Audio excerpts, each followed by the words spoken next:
Yorùbá TV. A ṣì wà lórí ẹ̀ náà ni o. Ẹ jọ̀ọ́, mi ò rí nǹkan kan lẹ́nu ọjọ́ mẹ́ta yìí. Mi ì rí nǹkan kan. Ẹni sùúrù kó tutù máa lọ pa mí sí bíbáyìí. A rí nǹkan kan o. Ẹ má bínú. I cannot see anything as we speak. Ẹ ṣáà máa wo ohun tí. So in case ẹ bá ń comment but ẹ bá send owó, I mean tẹ́ bá click thanks button yẹn, dollar button tó wà lórí screen, màá rí yẹn. Ìyẹn nìkan mo lè rí. Yàtọ̀ sí yẹn, mi ì rí nkẹ̀kẹ̀. Ẹ̀yin èèyàn mi, a tún ti wà lórí ẹ̀. Ó dàbí ẹni pé ọ̀rọ̀ àwọn obìnrin la fi máa dára wa lára yá because story méjì ni mo fẹ́ gbé wá lọ́sàn-án yìí. And mo dẹ̀ fẹ́ kí everybody, can contribute. Ṣé ti understand me sí? So kò sọ̀rọ̀ ọjà ń bẹ, a kàn ń gbára wa níyànjú. Ṣó ti yé yín? Okay, number one, eléyìí tó ń trend, ẹ jẹ́ àkọ́kọ́ tẹ̀ sọ yẹn náà. Obìnrin kan ó lọ kí single father tó ní toddler. Wọ́n dẹ̀ jọ sùn mọ́jú, wọ́n jọ ṣó yé yín? Bad people lẹ máa jẹ́, of course ó máa yé yín náà. Wọ́n jọ sùn mọ́jú, wọ́n jọ tatata. Láàárín òru, toddler yẹn má gbàgbé o single father ni o. Toddler ó wá kúrò nínú yàrá ẹ̀ṣẹ̀ màá ọmọ kékeré. Bóyá ó ti máa ń sùn pẹ̀lú bàbá ẹ̀ tẹ́lẹ̀. Ó wá sùn sí ẹ̀gbẹ́ bàbá ẹ̀ láàárín àwọn méjèèjì. Ó wá kẹ́sẹ̀ lé wọn lórí. Gẹ́yẹn wá bínú. Ṣé mọ̀ pé gẹ́yẹn ò kì í ṣe ìyá ẹ̀. Ó wá dìde. Ó ní kí bàbá gbé ọmọ lọ sí inú yàrá ẹ̀ padà náà. Bàbá sọ pé rárá o, wípé òun lè disturb ọmọ òun o. Ṣé mọ̀ pé ọmọ yẹn kì í ṣorí bẹ́ẹ̀dì tó ń sùn nìyẹn, ó ní yàrá tẹ̀. Gẹ́yẹn ṣá kẹrù ó ṣá lọ. Ìgbà tí gẹ́yẹn wá lọ, ẹni yẹn wá pè pé ìyẹn ọkùnrin yẹn pé báwo ló ṣe máa fi inú ilé lẹ́bẹ̀ yẹn tó kàn máa lọ just like that. Pé ọ̀rọ̀ tí ò tó ọ̀rọ̀ ọmọ kékeré ni ọmọ bọ́mọ kékeré ṣe máa ń ṣe. Gẹ́yẹn sọ pé òun lè gbá ń dùn wọn. Wípé normally ó yẹ kó handle situation yẹn kó gbé ọmọ yẹn padà lọ sí orí bẹ́ẹ̀dì ẹ̀, adult àwọn méjèèjì káwọn lè sùn. Ṣé understand? So bọ̀wọ́ yẹn wá sọ pé tó wáyé pé ọmọ òun máa jẹ́ problem wípé òun àti ẹ̀ wà compatible nìyẹn. Gẹ́yẹn dẹ̀ sọ pé òun gan ti figure it out torí ẹ̀ gan lòun ṣe kúrò ńbẹ̀. Ṣé ti get ń sìn? So ọ̀rọ̀ yẹn wá dá rògbòdìyàn online. A lot of people bash Gẹ́yẹn kó yẹ kó lè understand pé ọmọ kékeré, àwọn èèyàn sọ pé kò tẹ̀lé tó yẹn. A lot of people ló bash Gẹ́yẹn. And at the same time, àwọn èèyàn kan náà tún support Gẹ́yẹn. Obviously ṣe mọ̀ pé social media la wà.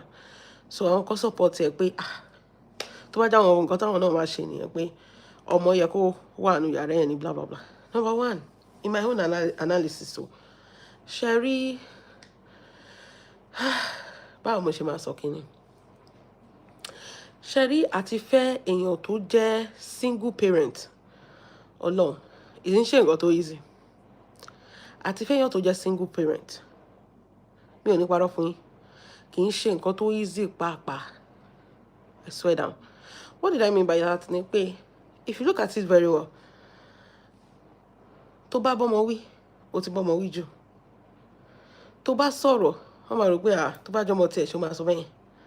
It goes both ways, both for man and for woman. Tó bá nọmọ, wọ́n máa rò pé kò lè nọmọ tiẹ̀ bẹ́yẹn. Ṣé ló dàbí pé once you are entering somebody that has a child, either you're a man or a woman, that you're single and ó fẹ́ fẹ́ yàn tó ti lọ́mọ, it's like kò sí nǹkan tó máa mọ̀ ṣe, right? That is the general thing that I feel about this whole thing. Ìwọ gan, you be cautioning yourself pé ṣé o ti sọ̀rọ̀ jù, ṣé wọn ní rò pé torí pé kíní. It's always like this battle between yourself and judgment from people. You know, people can be judgmental. Like ṣé wọn ní máa rò pé o ti burú jù àbó lè ra mọ́mọ́. Tó dẹ̀ yẹ pé lọ́kàn ẹ̀ gan kò rí bẹ́ẹ̀, o kàn care fọmọ yẹn ni. Báwo yẹn máa rò pé kò sí nǹkan tó ṣe. People will always have one opinion or the other, or they will be judging you sidely pé àbí tó bá nífẹ̀ẹ́ ọmọ yẹn, wọ́n máa rò pé ojú ayé ló ń ṣe, wípé òun ní ọmọ lẹ́ẹ̀kan náà lẹ́yìn. Okay, with that being said, so when it comes to this whole situation of things, ṣe mo sọ pé story méjì la fẹ́ share. This whole situation of things, number one, ni pé anytime you have a visitor on your bed, 13 ṣe ta, understand pé kíní kan, a child has to be on their bed is a training. Tó bá yẹ pé ìyá ọmọ yẹn gan ló wà lórí bed, àgbọ̀, but in a situation whereby you have a stranger in your home, ó yẹ kó as ọkùnrin ìwọ ló lọ́mọ single father ni ẹ́, ó yẹ kó lè gbé ọmọ yẹn padà lọ sínú yàrá ẹ̀, because that will always be a problem either with this person or with the next person tó bá ń bọ̀. èèyàn míì lè wà tó ẹlòmíì will find it cute after sometimes that thing will not be cute anymore. ó máa bọ́dà yín. Imagine kẹ́ ti wà lórí ara yín tẹ́ ti fẹ́ kóná fúnra yín, ọmọ bá já wọlé ẹ máa stop. So èmi rò pé okay, when you have a stranger in your home, you have to make them comfortable, yeah, especially on your bed. èèyàn tó bá ti ń dóra yín, you have to make them comfortable. And from the look of things, ó dàbí ẹni pé ti dóra yín tán ni ẹ wá ń sùn lọmọ yẹn wọlé, kì í ṣe pé ẹ ṣe bẹ̀rẹ̀ sí ń dóra yín. So when tọ́mọ bá wọlé, number one, tí partner yẹn bá feel wípé tẹ́ni yẹn bá sọ pé okay it's fine kọ́mọ yẹn sùn, it depends on the partner. tó bá sọ pé kọ́mọ yẹn sùn kì í ṣe bàbá tó lọ́mọ o. èmi sọ pé obìnrin tó wà nílé ṣe mọ̀ pé bàbá ní single father tó bímọ tó wá ní girlfriend tó wálé. tí girlfriend bá sọ pé kò sí wàhálà kọ́mọ yẹn sùn, ó lè jẹ́ kó sùn. But tó bá ti rí pé okay, the containers of the girlfriend is not, she doesn't feel comfortable, you have to take the child back to her room. Kò sí big deal nílé. You have to take the child back to her room because number one, children, you have to guide them and lead them. They will not know that what they are doing is wrong until when you tell them. If it was somebody else too, this will always be a problem over and over and over again. This has nothing to do with you love your child, you cannot compromise, your child come first. No. If your child come first, why do you need a girlfriend? That is it. Mo fẹ́ kẹ́ mo understand kí ni gan pé obìnrin náà ó compromise for her to be in a relationship with a single father. Ọkùnrin náà máa ń compromise for him to be in a relationship with a single mother. So kì í ṣe pé easy for both parties. But torí pé o nífẹ̀ẹ́ èèyàn, so you should understand something. O lè force ìfẹ́ ọmọ ẹ léèyàn tí o kì í ṣe ìyá ẹ lórí. If you love your child, understandable. But if a partner is coming, you have to understand that that partner has to let go of a lot of things and to accept your child. And it's a gradual process. It's a gradual process. It's not something that is easy or something that will just, that will just happen all of a sudden. You have to understand. But that thing is a gradual process. So you can't just force the love of your child on somebody just within a day. They don't do right. Possible, you can't do that. You cannot do that. So it's a gradual. To bá rọra ṣe okay, ó sùn pẹ̀lú yín lẹ́ni, kò sùn lọ́la. The first night kò yẹ kí ọmọ wá disturb me. Number one, if you're having a visitor in your house, you should make sure that your child is in another place and not feeling. You understand kind of thing? But when it comes to me, that is how I used to do. Like, if something happened, you have a guest, ọmọ gbọ́dọ̀ wà níbì kan, àbí kó wà lọ́dọ̀ grandma or auntie ẹ̀ kan. If you're having a visitor in the house, you understand that kind of thing? So that it won't be too weird for everybody. And number two, you never tell that person that your child is always sleeping on your bed. So of course, you will expect that person to have problems with that. You understand that kind of thing? You expect the person to have issues with that because the person is not used to something like that. Kì í ṣe pé ẹ ti jọ ń gbé o, ẹ ti wá mọ́ra yín dáadáa o, ọmọ wá sùn sórí bed. No, you're just having someone for the first time. If you feel like the man did not, how will I say it? The man did not care about how the partner feels. He just said that, yeah, you can love your daughter to death. But when it comes to your partner as well, there's a reason why you wanted a partner. And you too, you want to understand it, and you know are comfortable. What is a child even doing on your home matrimonial bed or your bed? Doesn't even make any sense. That is it. Because kí bàbá tó ní girlfriend yẹn, ó ti ń gba ọmọ yẹn láyè láti wá máa sùn orí bed, which is very, very wrong. Even baby gan tó bá ní baby gan, wọ́n máa sọ pé kí baby má sùn orí bed yẹn. Wọ́n ní ẹ jẹ́ kí baby ní baby cot. Ṣebí nǹkan tí baby cot wà fún ni. Wípé ẹ fún baby yín ní baby cot so that a lè sùn bẹ̀. Wọ́n ní ẹ má jẹ́ kí baby má sùn orí bed pé kò dáa. Ó máa ń separate relationship láàrin ọkọ àti ìyàwó ni. So a toddler, there's no reason a toddler is supposed to come and sleep on your bed in the middle of the night. Go make any sense. So that is just it. That's what I feel. Like you immediately feel like, okay, this issue is going to be resolved because at one point the man will realize that, oh no, Jebby. So to understand this. So, and if another person come and the person still feel like, mi ò lè sùn pẹ̀lú gbogbo eléyìí o, ṣé wàá tún lé lọ ni wàá tún máa wẹ́yàn mi. So a lot of people are single by choice. Kì í ṣe pé wọ́n need a partner.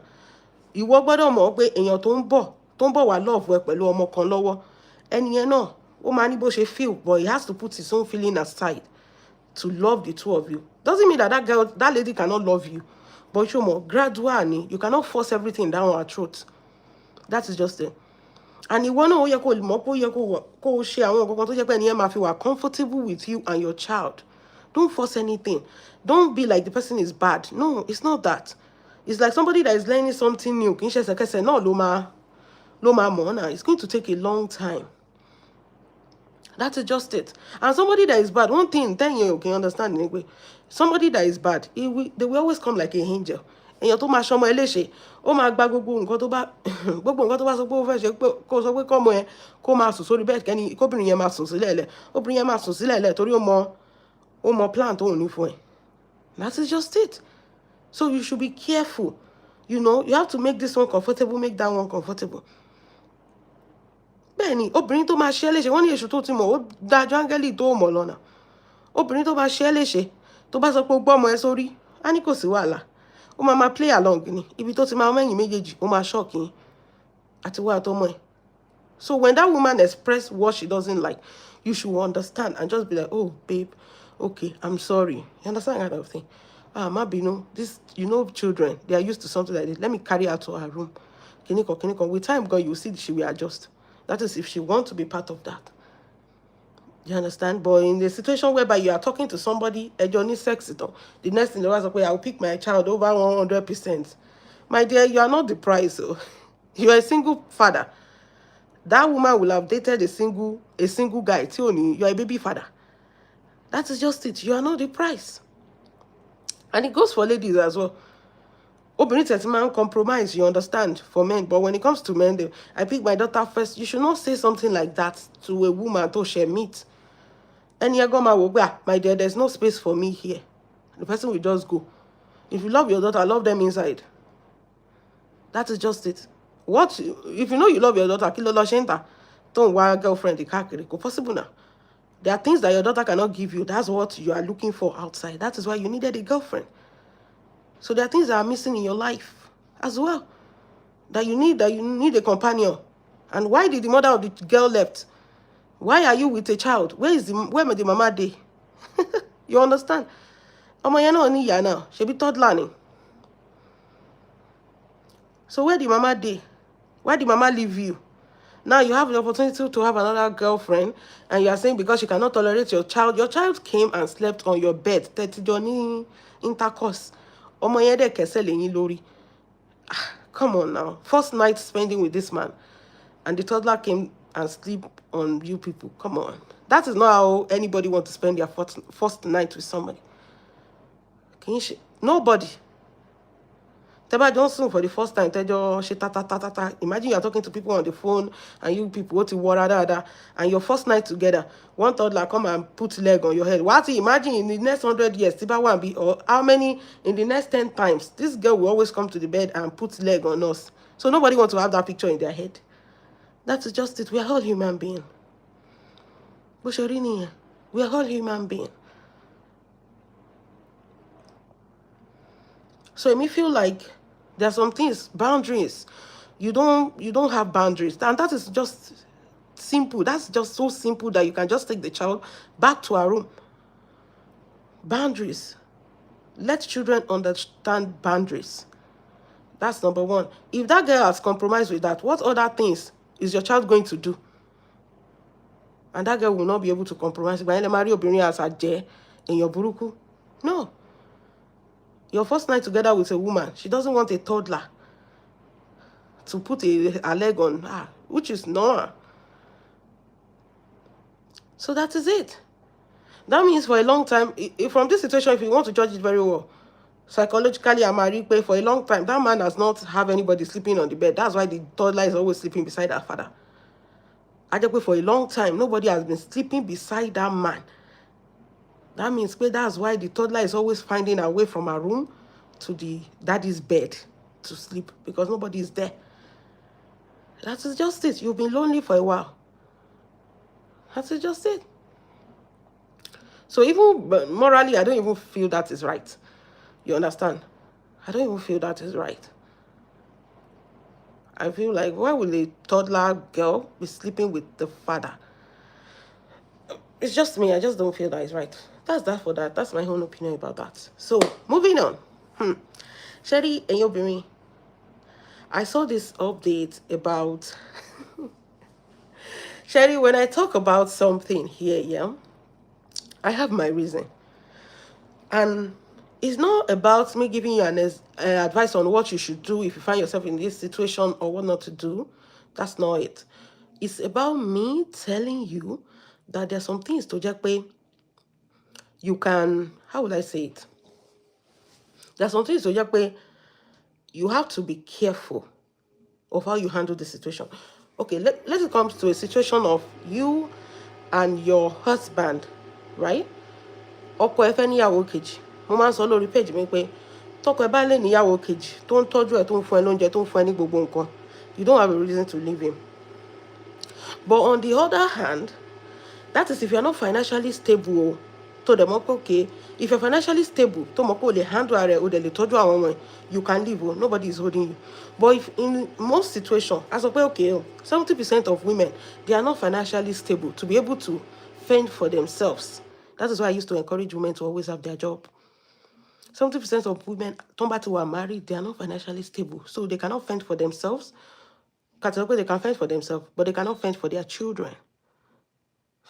So they cannot fend for their children.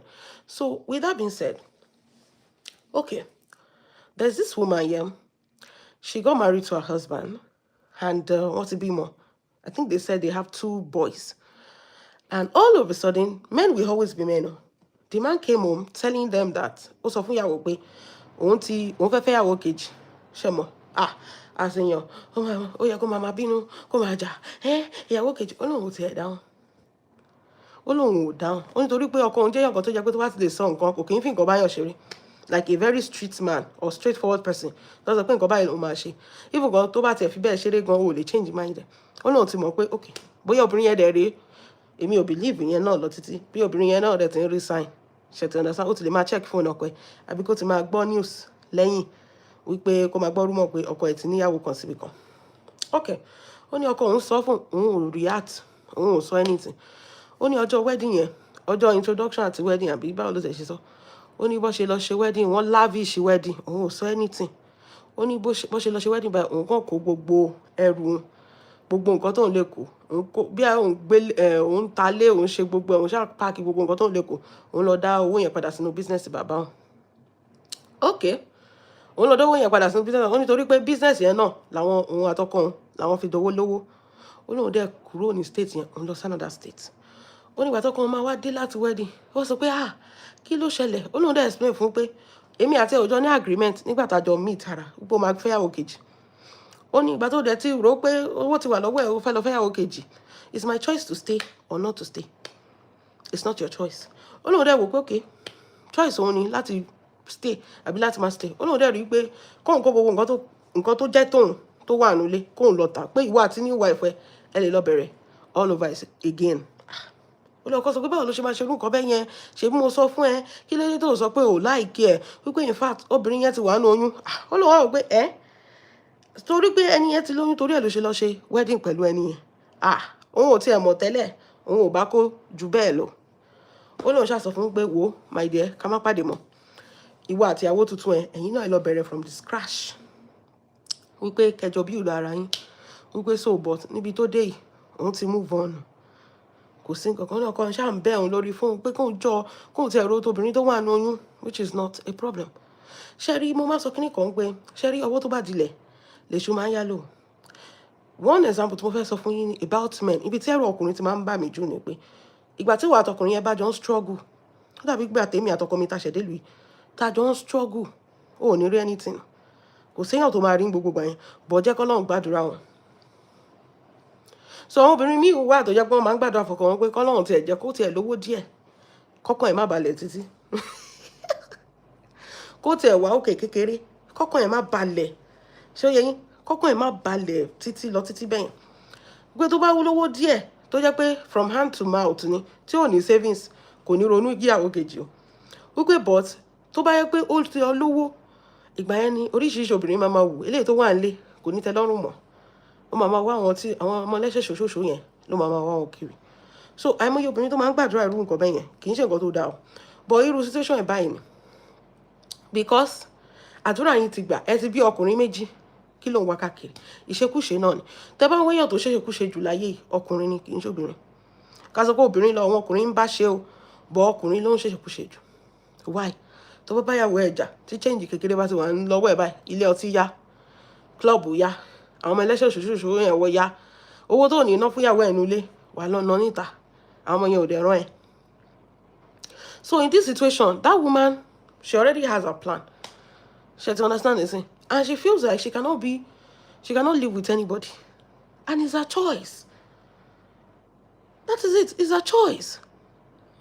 So gbà tó ti rí pé òun ò lè gbé pẹ̀lú anybody òun àti àjọ ní àdéhùn báyìí èmi rò pé kí marriage bí eléyìí ló ṣe ẹ̀kan ṣe máa ṣe marriage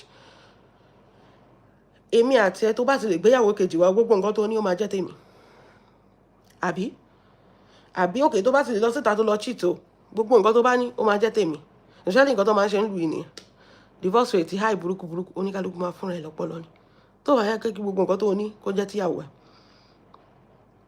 So in that situation tó bá mọ̀ kókè o lè gbá o láìkẹ́ ọkọ ẹ ti jọ build together o ò dẹ̀ lè imagine ara ẹ pẹ̀lú ọkùnrin mi àbí kó máa imagine ara ẹ kẹ́ máa dágbé kìdá ń ṣe nǹkan tó easy náà o lè dúró kó bíìlì wèrè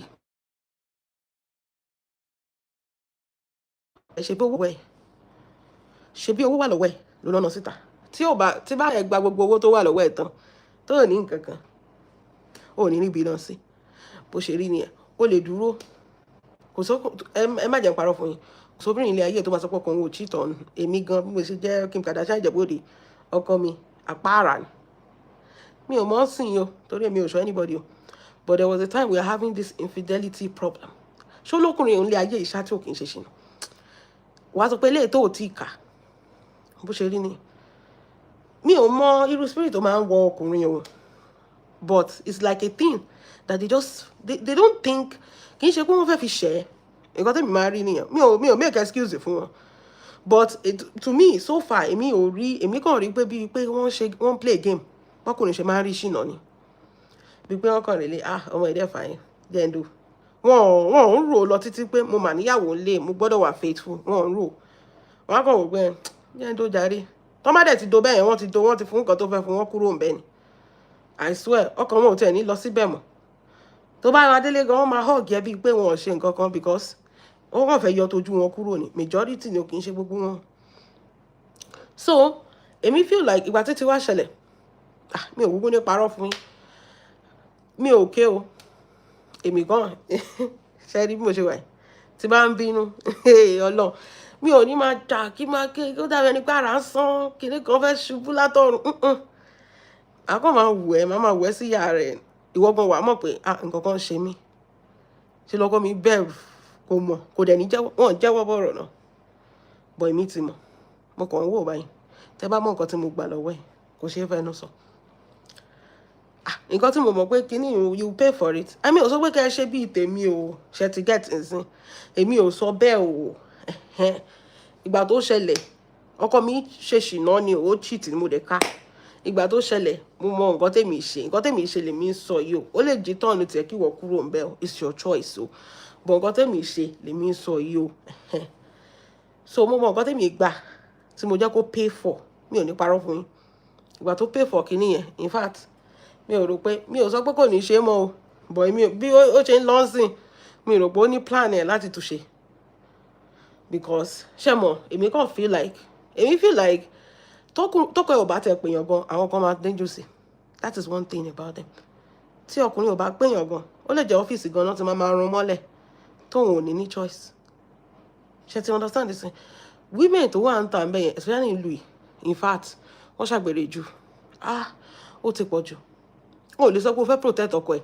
àfi tó bá yẹ pé o fẹ́ fi ẹpọn ẹ̀ sínú kinní kó wá fi rin kó fi close ẹ̀ that is the only protection tó lè fọ́kọ ẹ̀ o lè sọ pé o fẹ́ protect ọkọ ẹ̀ tó o bá gbé súnmọ́ wọn máa gbé súnmọ́ so bó ṣe rí nìyẹn ọ̀rẹ́ ẹ̀ gan díjú sọ́kọ ẹ̀ I swear àwa tó jẹ́ pé ọ̀rẹ́ wa single mother ló pọ̀ jù láàrin wọn ìbáyìí ọlọ́run ló ń yọ wá tí ìbá sínlé ọkọ mi máa sọ fún mi ọ̀rẹ́ ẹ̀ débi ó dẹ̀ mọ̀ pé mi ì sínlé o ṣe ti understand is a lot of craziness ìlú ìlú ti máa rí craziness oríṣiríṣi àwọn náà fẹ́ jẹ́ ń bẹ̀.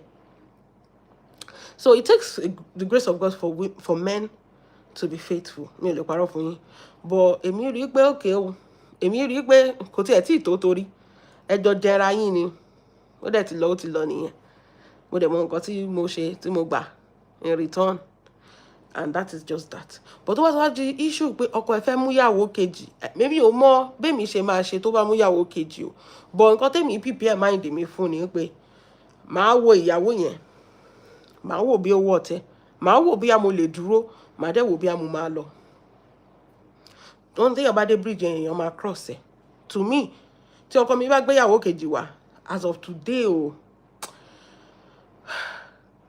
mo like owó gan mo like owó gan mo ti sọ pé bí a lottery card mi nìyẹn that's my own opinion lottery mi nìyẹn kì í ṣe pé kínní yẹ ti understand nísìn bẹ́ẹ̀ mi ṣe máa ṣe ni ó yàtọ̀ sẹ́yìn so oníkálukú mi ò lè sọ pé okay nǹkan tẹ́mi bá ṣe ni wọ́n máa ṣe àbí lè máa ṣe with that woman èmi sọ pé nǹkan tó pay ẹ̀ ló ṣe yẹn tó bá di orí ẹlòmíì àkàn máa wẹkùn mu èmi ò ń sí lára àwọn obìnrin tó máa ń ké nǹkan tó bá ṣe ló máa gbẹ̀san ẹ̀ lọ́wọ́ mi kì í ṣe pé kínní in fact you will pay dearly with your life ni bó ṣe rí nìyẹn so èmi ò kì í ṣòwò obìnrin tó máa ké èmi ò lè ṣe bẹ́ẹ̀ bí ìmọ̀ ṣe èmi máa fi oró san oró ni you understand kind of thing èmi ò lè rán adókò òṣì níta o but ọmọ èmi àfẹ́ bọ́ ní revenge strategy mi so oníkálukú pẹ̀lú ilé ẹ̀ ni ok tá bá wo situation woman yẹn tá bá sọ pé òkè o obìnrin tó lọ ta gbogbo nǹkan tọkọ ẹ̀ ní tó dẹ̀ kó gbogbo ẹ̀ tó sá lọ my dear tọkọ ẹ̀ ò bá ní nǹkan kankan tọkọ ẹ̀ ò bá ní nǹkan kan tó fẹ́ ta nǹkan kí ló fẹ́ ta that is just it tí o bá sí nǹkan kan tó fẹ́ ta nǹkan so nǹkan tí mo wá sọ fún yín yẹn pé ṣe rí marriage ó yàtọ̀ ó dàbí fingerprint ni ṣe àwọn pé fingerprint oníkálukú ló yàtọ̀ so marriage bó ṣe rí nìyẹn ó yàtọ̀ síra dáadáa ọ̀tọ̀ ní nǹkan tó ń ṣẹlẹ̀ ń bí o lè fi tẹ́lẹ̀ ìwé tiẹ̀ o lè fi tiẹ̀ wé tẹ́lẹ̀ o lè sọ pé bẹ́lẹ̀ ṣe ń live life ni wọ́n náà fẹ́ live life kò possible because oníkálukú orí ọ̀tọ̀ọ̀tọ̀ ni oníkálukú ń du orí ara ẹ̀ ni mi ò kọ́ yín nǹkan burúkú èmi kàn sọ personal experience mi ni pé nǹkan tó pay woman yẹn ló ṣe yẹn that is her own choice that is how she feels like she can heal and my dear bó bá ṣe lè heal ni kò heal bó ṣe rí nìyẹn bó bá ṣe lè heal ni kò heal o má kàn sọ pé okay kò sí nǹkan tí máa ṣe máa gbà bẹ́ẹ̀ ni tó bá jẹ́ pé o máa name price price ló máa fi dúró tó bá jẹ́ pé o dẹ̀ fẹ́ lọ ni make sure kó gba a lot of things tó máa fi kúrò ń bẹ̀ bó ṣe rí nìyẹn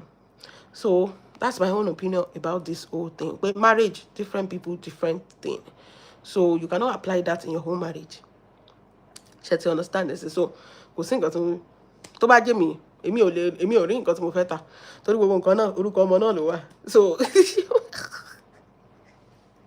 ṣe ti understand gbogbo nǹkan òun náà most of it gan orúkọ ọmọ ló wà so kí ni mo fẹ́ tà sí ṣé mo fẹ́ pátápátá mi ní báyìí pátá ẹ̀ mo fẹ́ tà so kò sí nǹkan kan tó wà valuable tó jẹ́ pé ó wà lórúkọ ẹ̀ nǹkan tí mo máa sọ nìyẹn pé tọkọ mi bá lè mú yàwó kejì obìnrin yẹn ló máa suffer o because my dear èmi ò tẹ̀ ní òun ò ní nǹkan lórúkọ ẹ̀ èmi ò ní nǹkan lórúkọ àwọn ọmọ mi ní gbogbo ẹ̀ wá so ó yá gbogbo nǹkan tó rò pé ó ń dán ta yẹn my dear you go dey explain tire ó máa shock ẹ pé kò sí nǹkan kan àwọn ọmọ mi ló ní gbogbo ẹ̀ so mo ti di nǹkan mẹ́rù láti bẹ̀rẹ̀ ṣe ti understand mo ti foresee future so èmi ti make sure pé everything is in my children's name so kò sí nǹkan kan fún ẹ nothing for you àfi tí ìwà àtọkọ mi bá fẹ́ bẹ̀rẹ̀ from the beginning from the start all over again kí wọn náà go through gbogbo nǹkan tèmi náà go through kẹtù jọ build bọ́ pé wá ganu bíi kẹtù my dear má tọrẹ ẹ o kò sí nǹkan kan nothing dey ground my dear ojú red ni bó ṣe rí nìyẹn so ẹ̀yin èèyàn mi that's my own opinion about this whole women thing ó dàbí ẹni pé ọ̀rọ̀ obìnrin la fẹ́ máa sọ throughout September and sin by so let me know what you feel about this video down below. God bless you. Have a wonderful day. bye. Ẹ má bínú o, mi ò rí comment.